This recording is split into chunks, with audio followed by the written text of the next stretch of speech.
Hello guys, this is Leo and you're watching Hellscream Vocal Stars. Hello Dan, how are you? Feeling very good today. Thank you for inviting me. Yeah, it's really great to see you here. I heard that you're opening your vocal school. But let's start from the scratch. So, when you have started singing, screaming and doing all this interesting stuff with your voice? I'll be very honest, I've been on quite a long journey. It's taken me a good 12 or maybe 13 years to really find my voice and train to the point where I feel quite comfortable in my own skin as a singer. But I've always been, I've had a natural gift to sing. I would say some people are more naturally gifted than others in my experience. That doesn't necessarily mean that ungifted people can't sing. Anyone can sing, it's just about learning to master your craft. But I started to take professional lessons at the age of 21. Before that, I used to sing without any guidance and make all the mistakes that you would expect someone to make. And I invested in my voice. It was very expensive, and I had traditional input from the classical sense of singing for about half a year. But it got to a point when it just didn't gel. I didn't understand how learning to sing theatrical and classical would translate into rock and metal, because I ultimately wanted to be a rock and metal singer. So very naively, having learnt the basics of traditional singing, I then left and went on my own journey of development, seeking out advice from different artists, different vocal coaches around the world, online. So I've kind of cherry-picked as I've gone along. But it got to a point when I joined Tesseract, and for any metal band that's starting out, you have to find ways to survive, to earn some money. So I ended up giving guidance and teaching, fans and other aspiring singers, and also liaising with other artists. Like I remember sitting down for 2 hours with Spencer from Periphery when we both first started, trying to describe the way that we sing and how to make it easy, how to develop our voices. And it's in interaction like that is excellent. I think one of the best ways to learn as a singer is to have as much perspective as possible.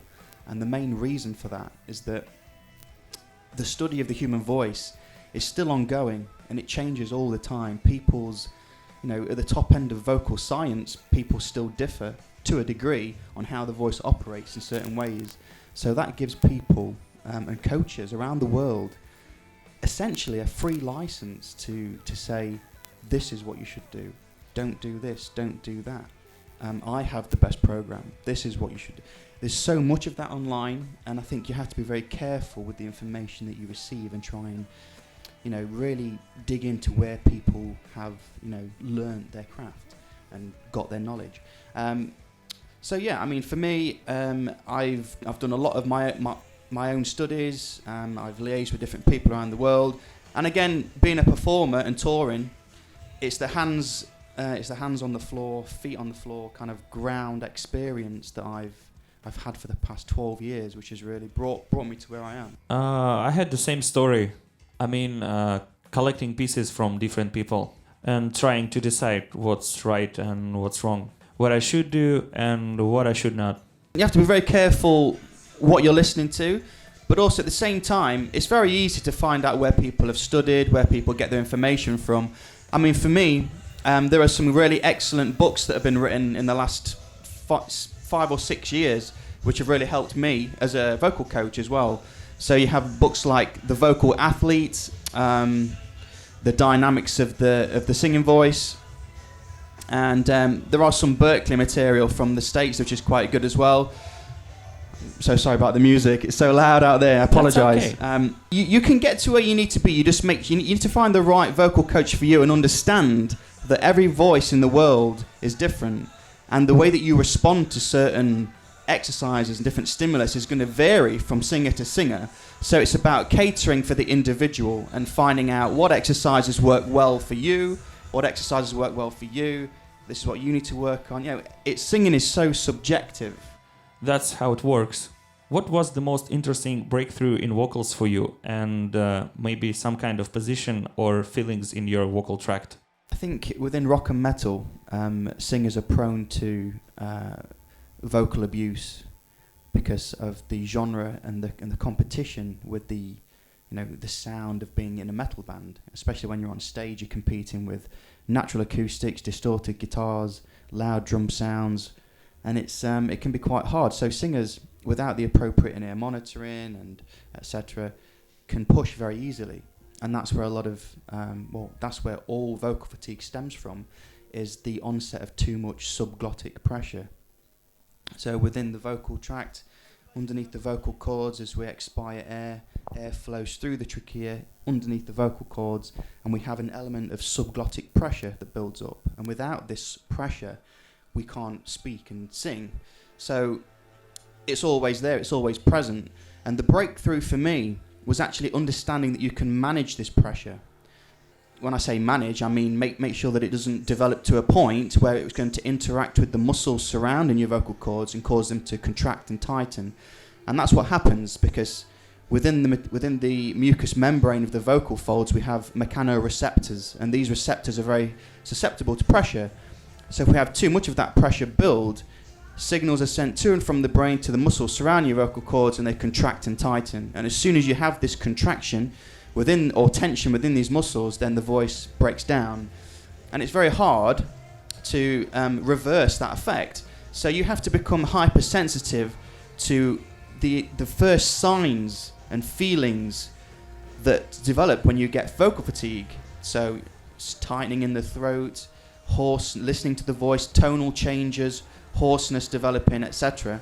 And as soon as you identify those issues, it's about addressing them either with vocal silence, with using semi-occluded vocal exercises, so recirculating a bit of air back into the larynx, exercises that essentially would carry a fricative consonant, so anything that has a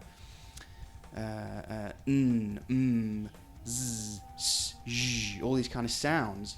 The air is partially blocked as you expire the air with a closed mouth, and some of that air will recirculate back into the larynx, and that will alleviate some of the pressure. Lip rolls.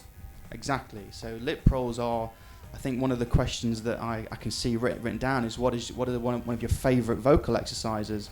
Well, for me, it's not about the most extravagant scales or the most bizarre sounds. It's about keeping it very simple, but actually understanding what you're trying to achieve by making those sounds. It's very simple. So a lip roll is one of the most universal go-to exercises for any singer in the world because of that very same effect that it has. As soon as you create a lip roll, you can feel the relaxation within the larynx. Have you ever described or imagined lip rolls or singing like holding your breath while you're making the sound? Just compressing the air and pushing it a little bit with less speed, like a lip roll. For example, you're not doing it like... You do it like... Yeah. And that would be one of the right ways to do it. I would say that actually, with the lip roll, you can also think about the position of your larynx, because we can either make a nasal sound or we can make a very throaty sound. There are benefits to both. I mean, if I was going to make a nasal lip roll, got a lot of nasal resonance, but if I yawn into it, now I'm accessing a very different area of resonance, and they have different benefits. So depending on how I feel on every day, because granted that the voice will change day in and day out depending on how conditioned you are and what country habits you have, what country you're in, how well you feel. Yeah. You have to kind of know what exercises to do to cater for certain problems that you might. Yeah, you might decide. Yeah. Have you studied for somebody? Yeah, I have studied from different artists. I mean, I've taken some great advice from Devin Townsend. He helped me out quite a lot. Tried to catch him here in Moscow, but we had no time to prepare with the unfortunate, promoters. because he's a very excellent guy. Yeah, he's a really good friend of mine. But also, a lady in the States that actually sings in one of my projects is a vocal coach and teaches at university. And we bounce off each other a lot, and she has actually helped me a great deal in terms of vocal pedagogy and vocal science and understanding how the voice works. And her name is Amanda Munton, And she works at the University of New Hampshire, and she's connected to the National Association of Teaching Singing. And and the great thing about her is that she's a traditional or classical / contemporary singer. And as you know, if you know anything about singing, those two worlds are very separate. With a traditional singer, there are hard and fast rules that you should and shouldn't do and shouldn't break. With a contemporary vocal coach, it's a bit about thinking outside the box and trying different things that you wouldn't necessarily do in the other world. So to hear that she was a traditional contemporary singer, that's one of the reasons why I approached her in the first place, because I find that very interesting. That's I call that universal vocals. That's why I like Tevin Townsend. It was the first time I was watching YouTube and saw the Tuska show in Finland, and there was some bands. I saw the man in the cap. Let's see this one. And he just started singing Super Crush song. The song was, what the hell? Yeah, I remember being on tour with Devin on his first ever headline run in the States. That is the first time Tesseract played with him. And, being out in the crowd every night and listening to him sing that, it was like one of the first times that I'd actually, I would say that I would had a true vocal idol. I mean, I don't actually believe in idols. I don't believe that we should have them at all. But as an aspiring singer, he was a guy that I looked up to quite a lot in the way that he not just sang, but also cared for his voice as well. So again, he helped me out quite a lot in a number of different ways. Maybe you can tell anything interesting about developing vocal range or mixed voice, how you feel those low notes in the second and third octave and in the fifth one. For example, that's notes in a phonics song. I think holistically, regardless of singing low or high, what we have to realise is that we all will have physical limitations as to how high or how low we can sing. There will be a limit, physical limit. But the problem is people don't realise that they have to kind of like grow on a muscular level in order to reach that limit. So it is possible to increase your range very easily, but by learning to sing in a mixed voice. So my advice to any singer that wants to increase their range is to sing in head voice frequently, as much as possible. Because if that CT muscle can be as strong as it possibly can, you're going to have an easier time trying to draw your full voice over your bridge, therefore increase your chest range, if you like. It's a mixed voice, but singing in head voice is actually, for me, what I've learned over the years is the key to unlocking all of your voice. If you want to actually strengthen your voice, think of your muscles, your vocal cords, as muscles. So any sporting athlete will warm up their muscles, get the blood flowing, stretch out those muscles, make them soft and pliable and stretchy, then have their period of sporting intense exercise, and then at the end of that, warm them down. Your vocal muscles are no different to any other large muscle group. They're just very small. So we have to go through the same process. And the more that you can stretch them out and relax them over time, if you can couple that with really good eating habits, sleeping habits, lifestyle habits, stress management habits, drinking habits, you will increase those muscles. For example, if I was to go on stage and sing tonight, which I'm going to do, and if I've got a good high protein diet and I get enough sleep tomorrow, I'm going to recover a lot quickly.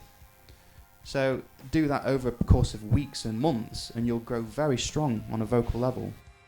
Yeah, that's why many people don't understand when they're doing something not good, getting strange in their voice, or doing screaming with vocal cords, not using false cords, just a lot of pressure on vocal cords. Day by day, taking messages from different people. Oh, I sing for 5-6 years like that, it's okay. And the first question I asked them, have you ever toured with your band? If you had no tours, you just don't know anything about singing, because every day, show by show, you must sing the same parts, and if you dying on the second song on Which the first I have show. done. Which I have done. When I started, again, I made all the mistakes going, and I would go to America. The end of the first week, I would have no voice, and I would panic and feel stressed. And then it would be a downward spiral. And by the end of the tour, I would just feel I would have had such a negative experience from a vocal perspective that I felt very down, and I wasn't looking forward to the next one. I don't want to do that anymore. Exactly, yeah. So, like I say, the biggest epiphany that I've ever had is learning to balance pressure and not push. Being relaxed on stage is one of the most important things that a singer needs to understand. And a really good example, if you want to talk about extreme vocals for a second, so Jens from Meshuggah, if you ever watch him on stage, he has a very interesting technique. Now, I wouldn't necessarily say that he has correct technique, but what he does do, which is 50-50. excellent, is that when he screams, don't just look at his face, look at the rest of his body. His arms are loose and just dangling by his side, and everything else just sounds very brutal. But how does it make that sound? By relaxing. Every other part of his body is relaxed. Yeah. You're not using a lot of screaming vocal in your parts, but maybe you can say a few words about that distortion sound and the false chords, how you developed it. I think for me, if you compare the two Tesseract albums that I've sang on, the first one was very aggressive, and you can actually hear the strain in my voice. So what I did in the period of being involved in Tesseract in the early years and stepping away for a little bit is I went away and developed my voice because I wasn't happy. And so when I came back, I was a vocal coach, I was a much more experienced singer. That's why that album sounds very different, because I needed to rethink my strategy. So there was a lot of singing on Polaris and the tiniest little bit of screaming. I'm not going to suggest that on the next album there'll be no screaming, because there very may well be screaming on the next album. You can't know that. But you can't know that just yet. But there's a little hint in there. And the reason for that is rebuilding and resetting myself so that if I do want to add screams, I can now do it in the most effective way possible. So that might be a possibility in the future. But in terms of the way that I scream myself, I use a very carefully positioned, balanced scream. So that yesterday on your video from your home studio, something like. So if you listen to my live version of, I don't know, Concealing Fate Part 3, you can hear me screaming that, and that is obviously, you can hear that there is vocal fry, there is grit and rasp, but there's also pitch in there. And in order to have that effect, I'm having to sing in a mixed voice coordination to start with. I'm adding vocal fry into that, but I'm also having pitch behind it as well. And to have that sensation, it feels like there is a lot of pressure, but in actual fact there isn't. It's balanced. So I kind of teeter on the edge. If I go too far, I'm going to hurt myself. If I take the pressure off, I can't maintain the pitch that I'm using to scream. So I run along a very thin line, and I now know, because I'm quite an experienced singer, how not to go over the edge. When we phonate and make sound, there is a mucosa wave which occurs on the edge of the vocal cords, which is the vocal cords touch at the top, roll down, and then let go. So it's that kind of like wave-like motion, and those vibrations happen anywhere up to 1,000+ times a second, depending where you're singing, in what pitch. But when you make a pure vocal fry sound, that is not an internal vibration of the false chords or the walls inside your larynx. That is simply a second vibration on the vocal cords. It is not top to bottom. You get a second vibration that occurs front to back. So there's a dual vibration on the vocal cords, and that's how we generate that pitch. And that is the initial way that you should start to develop and learn how to scream, is find that sound and play around with it as much as possible. Tonally, shift it up and down. you add phonetics in there. Yow, yow. Do it with as little effort as possible, because screaming shouldn't involve really any effort. It should come naturally and be quite free. When I scream, I have to put my foot down a little bit and add more pressure, but again, it's a balance, and that's when the pitch comes in. And again, I'm not going to do it now because I'm not warmed up and I don't want to damage my voice, and that's a good rule, is don't force things, be warmed up for it. But go online and check it out. The most scariest thing for the vocalist is losing his voice. Have you ever had problems with your voice? The only actual serious problem, or relatively serious problem that I've had, is a vocal edema, which is basically swelling through overuse. And that's I've encountered that on tour in the early years, where I had to have steroids to get me through the rest of the tour. Luckily, I've never had, and I never had that again since discovering how to balance subglottic pressure. So that was another reason why that was an epiphany for me when I learned that whole concept of pressure. I've never had polyps, never had nodes or cysts, and hopefully I won't ever. What microphones you use in studio, live, at home? If I remember right, you use condenser mic for home recording and live in the studios. Yeah, I mean, I have various different microphones. It depends on what sound I'm trying to create, what part of my voice I'm singing in. It's taste at the end of the day. I mean, everyone's voice responds differently to different microphones, but in the studio, my go-to microphone is the AKG C12 VR. I don't have just the normal C12. I have the vintage reissue because it's an old, I believe it's a late 70s mic, tube mic. Very sensitive, very bright, and I couple that with, well, it's not extremely bright, but I couple that with a Neve 1073, and I've also got a preamp, and I've also got a Phoenix DSR-1 preamp that I like to use. Live, at the minute, I'm just gonna be using today. Today, yeah, live. I've got a live condenser. Oh, it's live condenser. It's nice. And this is a Shure KSM-8. It's quite a new model that's been brought out by Shure. Dual cardioid microphone. Essentially, it's a bit like the KMS-105, which is a Neumann microphone. But the benefit to this is that it picks up less background noise. And because when you've got a live condenser in front of a drum kit, you're essentially miking up the drum kit because it's so bright. But this has less, it picks up less of the cymbals, which is a real benefit. So it has all the detail that I need, but isn't as distracting. Just a small line from so you can sing from here. Just sing from here. It is directional, but I can actually. The proximity is fantastic. Like I can sing here, I can sing here. Believe it or not. And it will take no drums. Away, yeah. It's the same. Yeah, that's a condenser mic. It's brilliant.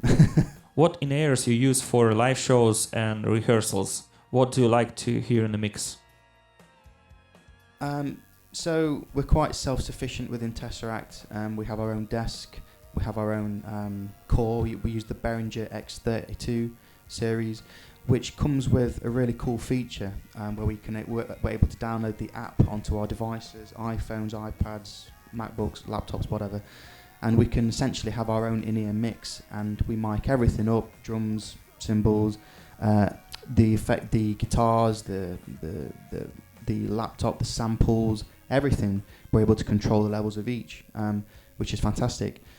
In ears, I just use standard Shure 215s. The rest of the guys on stage use 535s. They're a little bit more bassy. I just use the 215s. They're cheap and durable, but have more high-end presence. So for a vocalist, I like my vocals to cut through without them being overly loud, because you don't want them too loud in your ears. And what I like to hear is kick and snare. My mic will generally pick up all the cymbal that I need, so I don't. All the cymbal channels are muted. I don't get much room sound. We do have mics that are picking up the room sound. I have none of that. Ackle and Metals, James's guitars are quite level. They're fairly present. and I have backing vocals and samples which are probably the same level as the guitars. Bass is fairly quiet, and that's essentially all that I need. So Yeah, I use just the same mix. Who is your vocal idol? I generally don't have idols at all. I think I have people that I admire. Yeah. So Devin Townsend, I've already mentioned. James Maynard Keenan from Tool. Dustin Kensrue from Thrice. There are so many. I mean, any vocalist that takes care of their voice and sounds like they've really worked on their tone, I'm going to appreciate. But they are the few people that I tend to revisit and listen to the most, I think, in terms of just greatness. I know that you guys love to do backing tracks, MIDI controlled effects and such things for guitars and everything. So how do you mix your live vocals and what effects you use? Very little. Very little. I mean, I have compression. That's really important. I change the settings according to the venue. You know, I don't just have one universal setting. That would be silly. Little bit of EQ and the tiniest bit of reverb and maybe a smidgen of delay. And literally, that's it. Our front of house guy is amazing. His name's Aidan O'Brien. And he controls all the effects. He creates them, sends them to my mixer, and I just make my levels how I want them to be. But essentially, I find singing a lot easier when I'm not masked with reverb and delay, because I find that can get in the way of pitch. I deliver a far better performance when I just have a relatively clean vocal sound coming through my in-ears. So it's just a separate signals, and you're listening for a clean voice right here with a small reverb and compressing EQ. Very little effect. And front house guy mixing it with lots of delays and everything. He uses delays and reverbs front of house. We also have some elements of distortion here and there, but essentially, you know, it's just separate. And he's changing the tempo of those constantly as he mixes through the set. So it's just separate mix for monitoring. Yeah, it's like people, why I came here, because people that are standing in the front of the stage, they just don't know what's happening on the stage. Just can't hear anything. For example, that was a big thing for me to understand how to mix my in-ears, because different people tell me different things. Somebody use only the voice in their in-ears because they play in a jazz band, not a metal. For example, some guys from black metal bands using the whole mix with only the bass drum triggered, listening this for the guitars and everything. So just different things. Yeah. That's why it's really interesting for other musicians, because people in the front of stage just don't know what's happening and they don't hear. For example, I heard tons of people screaming from the hall to me that they don't hear the left guitar or right. I don't hear what's happening up there, not at all. It just depends on the sound guy. If you want to come to a Tesseract gig, don't come to the front, because you're not going to hear anything. Because we don't have monitoring. We have no amps on stage, no on-stage monitors. So you're not going to hear anything unless you're in a nice space in the middle of the room. Come and stand next to the sound desk. That's where you're going to get the best possible sound. Yeah, that's what I'm talking about. So, you're not using any pedals for now? I mean, the guitar players. No, it's all MIDI controlled channel changes. Yeah, it's with the metronome. Yeah. As you can see, Alex, they don't use any pedals. No pedals. This, these guys like telling, you need to play with the lamp preamps, with the heads and the cabs. Okay, you can get it. It's just a lot. It kind of became a necessity for the band because travel costs, taking with the cabs, on flights, and hiring cabs, that kind of stuff. So and again, Devin Townsend does the same thing as well. Yeah, there's Axe. Metallica plays just with Axe. Nothing on stage at all, completely empty. Yeah. And also that makes us, in terms, because we don't always headline, we sometimes have to be quite quick at the festivals to set up our gear on stage, off stage. 10 minutes, we can be there. You need to set up only the drums. Just exactly. Get it, put it on everything. So let's see the question from your fans from my YouTube channel. The first question is they are asking why you're not using Screaming Live a lot in such songs like you said already, Concealing Fate Part 3, The Impossible, Deception Part 2, and Eden. Well, we don't play Eden. That's the first one gone. But I do actually scream, and if you come to the show tonight, you'll hear me scream. So. There have been times in the past when perhaps I haven't, and that's been a smart choice. Again, all depends, due to illness or whatever, which can happen. It might be detrimental to my voice to scream, so Amos will step up and he'll do the screaming. But if I'm healthy and I'm strong, I'll scream. Music is the main thing in your life right now. Do you have any hobbies on what do you do when you're not busy with the band? I'm always busy with the band. No, I'm involved in lots of different music. So when I'm not writing and working with Tesseract, I'm writing for myself, and or writing for White Moth Black Butterfly, which is my other side project. I've got some solo releases that I'm working on as well. I mix. My world, like the question says, is full of music and sound at the minute, which is a beautiful place to be. But I also have 2 children and a wife, and I teach. So that is my life, is music, teaching, singing, and being a dad. And that's all that I need at the minute. In terms of fitness and sport, I run quite a lot. I love running 5 and 10k runs and events. But I also play squash. I actually play for a team in my local town. And I'm sure many people know what squash is, and some people may not. But it's a very intense sport, actually, and it's very good. Can you use Google right now? Yeah, squash. Check it out. You just got to be committed. You got to want to do it, and you have to be passionate and dedicated. Luckily, my partner has been very supportive, and in life we have relationships with people, and we want to grow in those relationships, and. Not all people have the best partners, so that can be an obstacle. Not all people have the opportunity. Not all people have the finances. All I would say is that take a risk, but be honest with yourself. Step outside. Give it a go. I left a very stable career. I could have retired at the age of 49 and been comfortable for the rest of my life, but I stopped. Followed being a metal singer and earned very little for the first 3-4 years, but you have to find a way to survive. But I will say that being self-employed and finding a way to survive has been one of the most liberating things that I've ever done. Yeah, that's how it works for me too, because I have tons of mails from different people that are asking me about how I earn money from music, but they don't know that I have a music shop, I have a school, I have a studio, I produce bands and do all this stuff. Yeah, it's very unrealistic to think to yourself, I want to be a singer, that's all I want to do. And, people are like, how do I do that?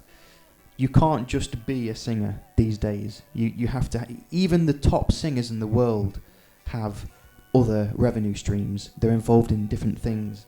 You take someone like, I don't know, Maynard James Keenan. He makes wine, and he makes a lot of money from making wine. It's like people do different things. Other singers are involved in mixing services, music software, engineering, all that kind of stuff.